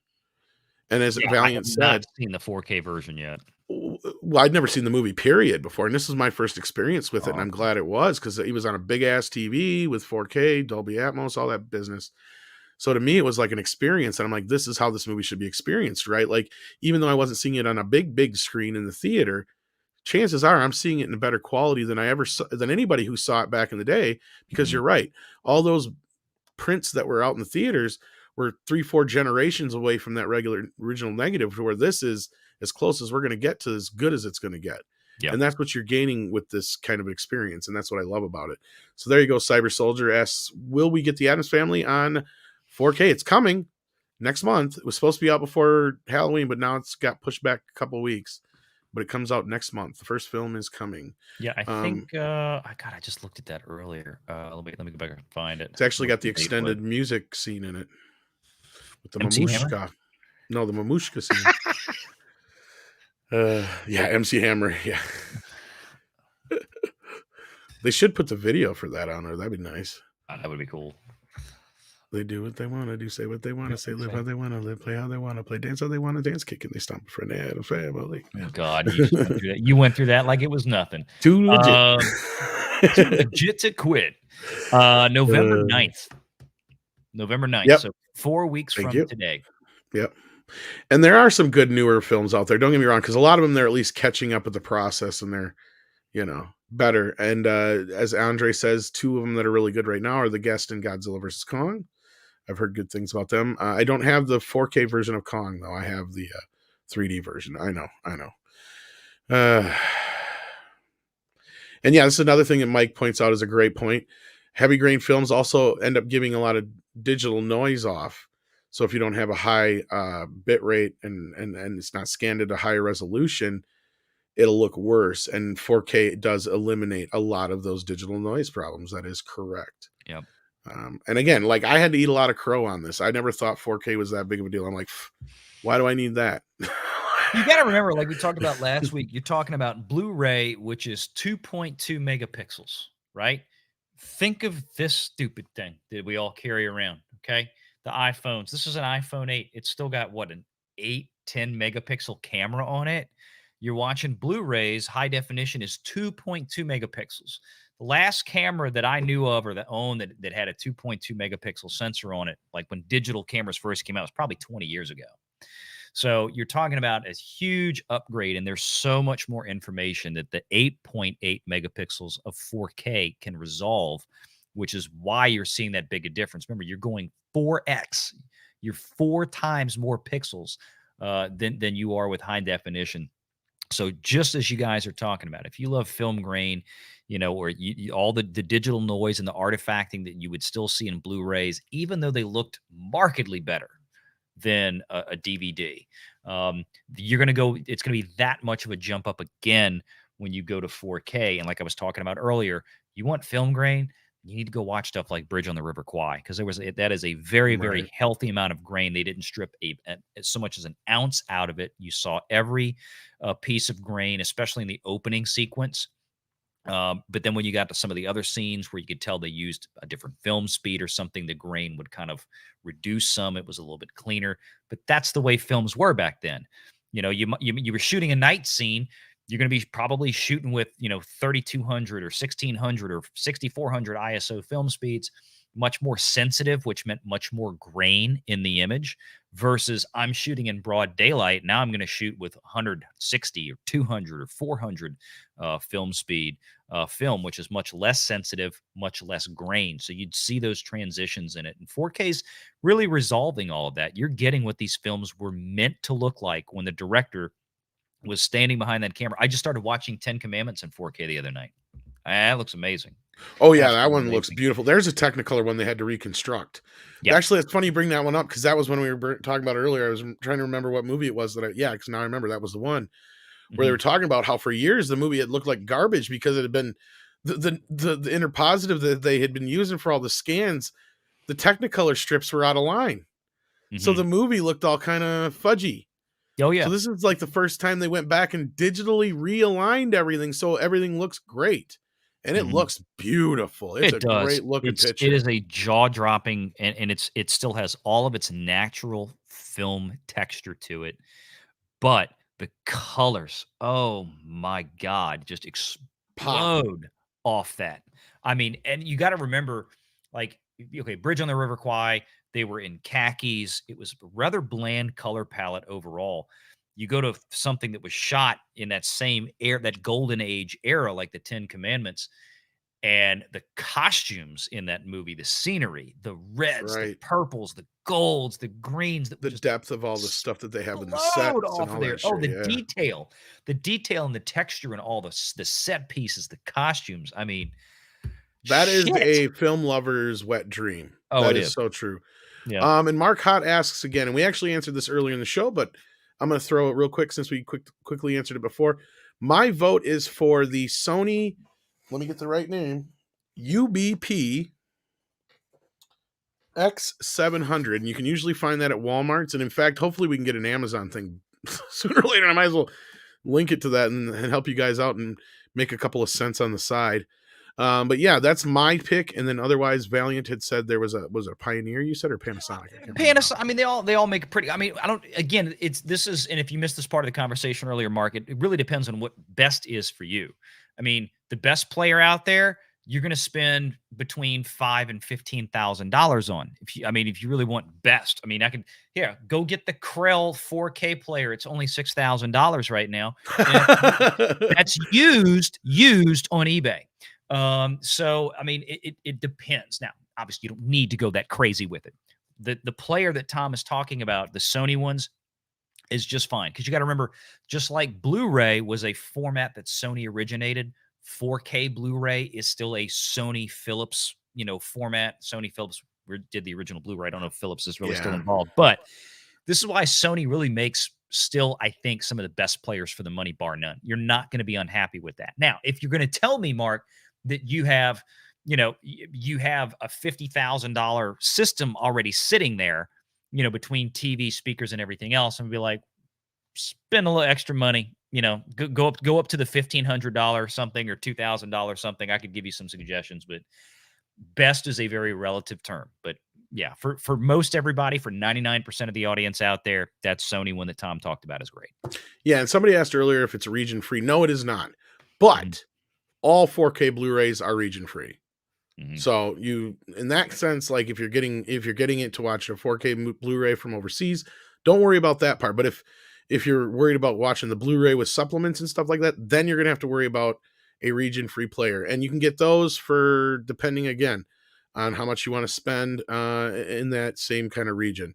I have an LG one right now that I picked up through Amazon, I think it was, for 160 or 70 bucks. It Mm-hmm. works just fine.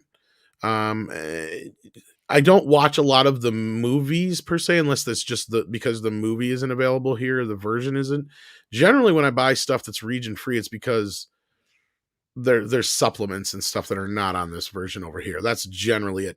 I've only got maybe 5 titles that are just not available here. And that's like just off the top of my head, like Mario Brothers, The Mm-hmm. Punisher with Dolph Lundgren, um, Shock Treatment, which is the sequel to Rocky Horror Picture Show, House 3 and 4. Well, actually, just technically House 4 because House 3 is technically available here. I think that's it. I can't remember any more offhand, but I mean, because a lot of the ones that I have imported for that reason, they've been released by now. That's the other problem I've had. Yeah. So like, I get kind of screwed. I imported Small Soldiers and Bowfinger, for instance, and then they eventually just got released here. So it was like, fuck, so, like, Yeah. whatever. Oh So yeah. it's like it's a lot easier for me to just throw it in a regular player than try to deal with my, going through my other stuff sometimes too. I Better have some pictures movies and like stuff. that where it's like I don't, like I said, I think last week I said I don't need the 4K copy. There isn't even one. I don't need the 4K copy Yeah, of Porky's 2. I'm happy with my and I 3.99 doubt digital we'll ever copy. get that. We'll get the first I one know. maybe, but I doubt it now that Disney owns it. So like, yeah, that's a Yeah. thing. Stan Lee says Escape from New York was kind of famous for using lenses that could capture distant detail with natural lighting. That is true, but unfortunately, that's a detriment to the 4K version of that film. I have the import. It's good. It's just one of those movies that doesn't benefit too much from the 4K, Hmm. unfortunately. It does help with the dynamic range though, because Yeah. it's such a dark film. So there you go. And Highlander's coming next year. Yeah, they did delay it a little bit, but we are getting it next year. Let me see. There was like maybe one more question we'll grab here before we Mhm. wrap up. Let's see here. Was there anything else that you had gotten this week that you wanted to discuss at all? I don't think so. I did check out Misery. I didn't watch the movie. But I I ordered did it. I'll have it Friday. I promise I'll be watching that this but weekend. I did kind of scan through it real quick just to see how good it Mhm. looked. It looks really not really good. Somebody didn't mention no upgrade on the sound. Yeah, but it has. Here's the thing, and I can't believe I'm saying this because I'm usually a sound snob and I love upgraded audio. Um, in this case, it's a kind of movie I'm not that worried about it with, right? Yeah. There's that borderline. If it's a comedy or a drama, as long as it's got a decent sound mix, I'm not so worried about getting a Dolby Atmos mix like I would be, say, with Highlander, like Stanley just brought up in the chat. Hopefully, we'll get a Dolby Atmos mix with that. That'd be great. I was looking up, I was trying to see if they had, I don't know if they they haven't reviewed it yet. I was trying to see if they just use the same sound mix from the Blu-ray version. Cause again, Misery is one of those things, like you said, It Tom, is. It's just the it's a dialogue heavy movie, right? yeah, There's not a lot of special effects and surround channels going on. And Blu-rays still had an excellent sound quality, especially for movies like that, where there wasn't that much sound information. There was a huge change when you had big action movies. So if you watched, Avengers or something on Blu-ray and then you watched it on 4K, the biggest thing you're probably going to notice is much more uncompressed sound, right. especially with everything going around you. But a movie like Misery, you can squeeze a very high grade, uncompressed center channel, dialogue channel in there without much effort. And I don't know how much more they could really jump it up, Yeah, it's got the 5.1 mix that's been on all the releases prior, and it Yeah. has the original 2-channel stereo mix, which in both cases, I checked them both out. They're both fine. Because again, Yeah. like Valiant said, outside of the outside scenes in the beginning of the film, most of it's indoors in one room, so there's not a lot of sound activity outside of music. Yeah. But again, like if it's an action-driven film, I expect a little bit more out of it. That's a little bit different. Yeah. You Because need a lot it's more gonna, dynamic range in those, or yeah, a bomb goes off constantly, or some yeah, big thing whizzes by. But I mean, if you're talking about dialogue like Tom and I are doing now, this is what Misery is. I don't need no pun intended, huh? No, but this is kind of the same thing that Misery is that it's just it's a dialogue driven film. So dramas and stuff like that, I'm less concerned about the soundtrack as long as it's got a good. I mean, even Blu-rays had uncompressed PCM, which is pulse code Oh yeah, Blu-rays modulation. actually can still carry Dolby Atmos, to be honest with you. So Yeah, like that part's, I mean, yeah. yeah. So I mean, if you get a I don't think it's too much of an DTX issue. or a Dolby Atmos track, I'm happy. If it's a big action-driven film, Dolby True HD, all that stuff was yeah. fine. Like now, Yeah, Terminator 2, I would hope it has a Dolby Atmos track on it. If they can give us that much at least, it might be worth buying it with the added bonus of the documentary. But I'm still feeling burnt on that, man. I don't That's blame the you. thing. Yeah. Yeah, and somebody asked about League of Their Own. I actually have that in the original Columbia box set, but I actually haven't watched that one yet. That's one of the few I haven't got around to yet. I Hmm. watched quite a few of them in there, but I'm assuming it's the same high quality as the rest of them. Sony, I don't think they've done a. I can't. I'm trying to think of a bad Sony 4K release, and I can't. They have I had Yeah, such a great. Sony's been the most consistent Yeah, studio with their work. I think they might have had one or two blunders in there because I remember reading about some of the guys on Blu-ray kind of lamenting, "Wow, this is kind of unusual for Sony." But for the life of me, I can't remember what the hell they were. yeah, me either. Yeah. Oh, I do remember one thing about Misery though that is important. I guess Shout. I didn't know this until this release. I guess Shout snafu'd the crop on it. I guess they cropped Misery off wrong on their version. So they've now fixed that with this version. So it's cropped Oh, correctly. okay. I I don't don't know how know. bad it was, I'm but trying to remember if I even have a Blu-ray copy of Misery. Again, I it's one of those. have every fucking copy of it ever come out on Mhm. Blu-ray. The old 'Cause all of MGM them are one looks so like shit. bad. Yeah, that's what happens is they sell you the $7 disc to get you in. It's Blu-ray, it's $7, then 5 years later, they come back with the Well, Shout $20 did a disc new and 2K scan a couple of years back. Or mhm. actually, I think they may have used the same source as this new 4K scan, I know which I do have it. I'm trying to remember which version I have because I haven't watched it in a while. but Shouts is not that old, but I guess they screwed up the crop on their version, I guess. I have no idea. And Yeah. here's the thing, folks, there's a lot of movies that are shot on 35 or shot in open matte 35. So then they go back in and they crop off the top and the bottom. And that's stuff that you're not supposed to see. But if they do it wrong, then sometimes they'll crop off a head wrong and shit like it's one of those things. Mhm. Um, but like here's the thing with MGM Blu-rays, I'm more than happy to get a new scan from any of them because as we found out on the show we have coming up here, I'm going to be on here in a little bit on Fanzine's channel that I talked about earlier. We had talked to Mike and a few other people, and we discovered that MGM had basically been up converting their Blu-rays for years. They weren't true 2K scans. Ouch. So I wouldn't be surprised if the old Misery was a fucked up scan too. So, Well, I mean, look, they figure they can put out and say all new 4K, or in this case, brand new Misery on Blu-ray for the first time ever. Well, technically, it is on Blu-ray. It's on a Blu-ray disc. well, That that's what doesn't happened mean to it's Overboard actually, yeah. because Overboard, and this is how we found out. Overboard, they were toting in the advertisement for it through Kino that it was scanned in 2K for the first time. I'm like, wait a minute, I got that movie sitting on my fucking Blu-ray shelf over there. And sure shit, I looked at it and said, yeah, 1080p and all that kind of crap. I'm like, what the Mhm. fuck? And and then we did some looking into it, and that's what we found out is that Up MGM was converted. just up converting their old DVD scans, which in most cases were at best 1080i and at worst probably 720p. Yeah. So yeah, 720 is all you really needed to call it high definition, technically. So, yeah.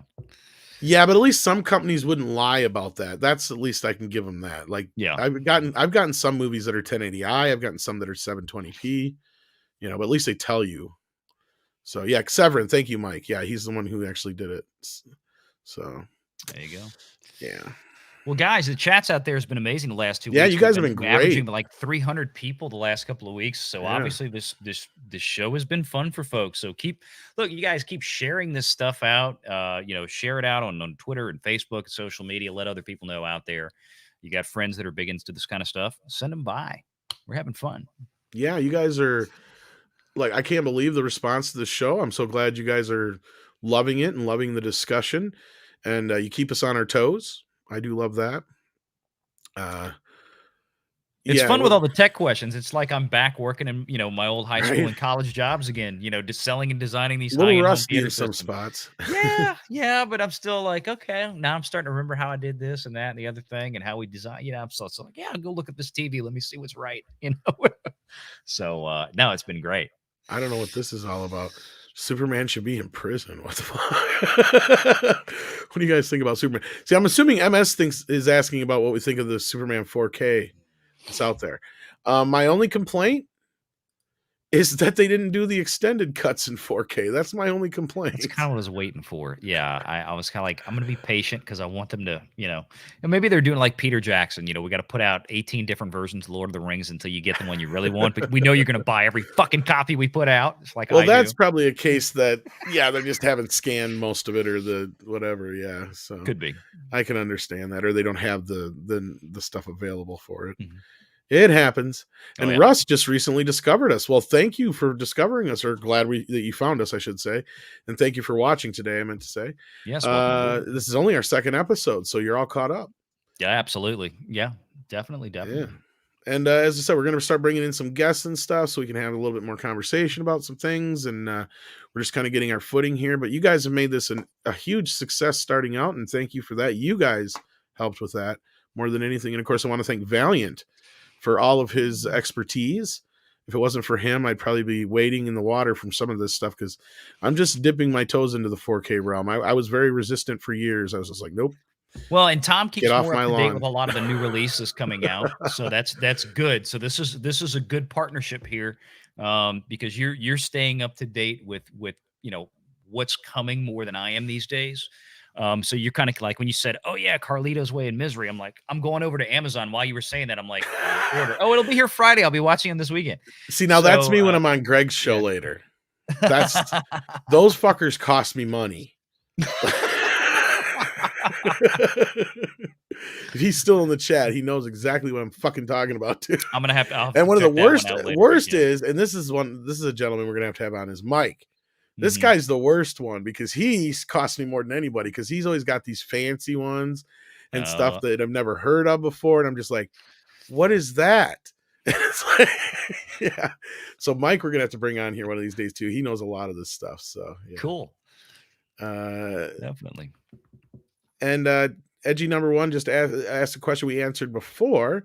So I'll just share the link again. Yeah, I we'll put believe that back in the chat. there you go. And that's one of the many websites that are out there that actually have done a Mhm. very good job of gathering up info. Otherwise, Blu-ray.com is a great place to go. Generally, the digital bits will cover in their reviews whether or not a movie is 4K master. But yeah, that's one of those things that I know is a tough thing when you're trying to buy a movie. It's like, should I or shouldn't I? And I'm glad that I checked into some of the reviews in this last week about Inglourious Bastards, which we talked about in our last show, because I Mhm. canceled my order. Yep. I I'm got not my paying Blu-ray copy. $30 just for a Steelbook. Fuck that. No, that's what I've got a Blu-ray copy. I'll live with that until they come out with a proper 4K release. And I've tried to be more vigilant about what I'm buying and that's what I learned over the years. And I started doing that with Blu-rays. Was okay. I want to because when at first when I bought a few Blu-rays and I'm like, well, these don't look that much better. And then I started digging into it. And of course, this is more than 10 years ago now. And now I do it constantly. Before I buy a 4K edition, especially of a movie I either already own or an older movie, I wait for those reviews to hit. I wait for, and they usually get them before they come out on a lot of cases, a few days ahead of time. And the reviews will come out and they'll talk about, and this is on blue-ray.com. Yeah. They'll talk about, well, this transfer is pretty good, or it's not really good, or here's the problems. This scene and this scene looks a lot better, or this looks a lot worse, or they change the color grading on this, As which is nerdy as weird. Valiant and I are, there are much nerdier nerds out Oh there. yeah, I can't hold a candle to those guys. Not Yeah. in the least. Yeah. And Cyber Soldier, this is a great question, I think, to end on. How long until the Donner cut goes to 4K? You're talking about Superman 2. I don't know if we'll ever get one. I think that a lot of those elements probably they only scanned in 2K. So unless they went back unless they did scan them in 4K, but I think a lot of the effects were finished in 2K. So that's a Star Trek: The Motion Picture Director's Edition kind of situation. Again, it all depends on how much Warner Brothers thinks it's worth to go back and redo all that shit again. because back when they did that, that would have been 2006. When did Superman Returns come out? Same year. Yeah, it was 2006? 6 or 7. So that was a little bit, I think, I don't know if they did 4K scans then yet or not. That would have been a little early. They had the That's what I'm capacity. saying. I'll put it this way: they would have had the capacity to do it. You could scan. At You know, that that's a question resolution. for Robert Meyer Burnett. Yeah, You know, that's a good question for him. because I know I was 'cause he scanning would know. film negatives like individual slide film. Because when I used to shoot on film, you'd use slide film because that was the most color rich film. So for landscape stuff like that, and I But remember I used to scan at pretty much 4K resolutions. So they could do it way back They then. could I just don't do know if it. they did. I just don't know what. Yeah, because that's the thing is, I'll have to ask Robert about that, or we'll have to get him on here and try and remind me to ask him that question, because he would know if they scanned how they scanned the Marlon Brando footage, Mm-hmm. because they would have done that all at the same time. That's when they put together the Donner cut, is when they did all that shit. So the only other problem, Cyber Soldier, is the special effects were done in 2K. So they'd have to go back and fix those too. Because that surprisingly, the Donner cut does have digital effects in it, kids. They had to finish it somehow. Right. So yeah, we were hearing about this last week, Planet 628, about RoboCop in 4K. I'm not so sure what the deal is with that. I checked it out again after the show, and it looks okay to me. But I don't know the entire history. I'm going to have to do some digging on that. But I'm glad somebody brought that to my attention, because that is MGM related, and it wouldn't surprise me if there's some fuckery going on. But I see there's some debate on the Donner cut. I prefer the Donner cut, but I can see us getting the theatrical cut of Superman 2 sometime soon. I wouldn't be surprised. Considering we've got all the Batman films in 4K, and they have only released the first Superman movie in 4K. I wouldn't be surprised if we get Superman 2 at least on 4K. I don't know about 3 and 4, but Hopefully. At least 3 I'd like to I have. want my 4K Richard Pryor. Right? That's questionable. Like Valiant said, they were able to, and yeah, right around that time is when they started doing a lot of them, because like I remember George Lucas and Francis Ford Coppola were some of the first ones to have like Star Wars and the Godfather scanned in like 4 and 6K. Mm-hmm. I think it was. So yeah, you're probably about right. So I highly doubt they even scanned them at that high resolution. So that's probably the answer, but I don't want to speak until I know for sure. And I bet you Robert knows the answer on that. And with that, I think we're going to wrap this up. And I want to thank you guys for making this such a big success. And if you want to hear me talk some more about physical media, I'll be on Fanzine's channel in just a little bit here. And I think it's about just over an hour and a half, not even. Like it's at 8:30, I think it starts my time. So that's almost 2 hours from now. Just about 2 hours. So just over an hour and a half. I was right. In the meantime, I know what you guys can do. Yeah. I had a great video come out this morning You about did. Disney's problems in China, talking about the box office. Because a lot of what I do, for those of you who don't know me who are watching this channel, think all I do is talk. We talk tech nerd stuff about 4K. We love doing that. But on my channel, kind of like Midnight's Edge, I do enjoy talking about some of the business stuff in Hollywood. And Disney got some issues. And I'm starting to wonder if we'll ever see Shang-Chi again, or if we do, Shang-Chi will never see China. And I mean, in future Marvel movies. So go check out the video. I love people's comments. The interaction's always great with you guys. And if you haven't subbed already, check that out. Sub to Midnight's Edge if you haven't yet. That's for sure. And make sure you've liked the video before you check out. Share it out. Let people know about the stream, man. Yeah. I mean, I've seen some new faces in here, which is great, which means that this show must be getting past the algorithm, which is good. But I'm sorry for Lionsgate. They're not going to be too happy with us. But hey, the truth needs to be out there, guys, and you don't deserve to be lied to, right? I definitely don't like shenanigans like that. So thank you to Bill Hunt for getting to the bottom of that. A good friend of ours, and I appreciate his footwork on that. And with that, I want to thank all you guys for listening. I want to thank Valiant once again for being my co-pilot on this once again, and making this a huge success with me already. And we appreciate you guys joining us today. So thank you so much, guys. Have a good one.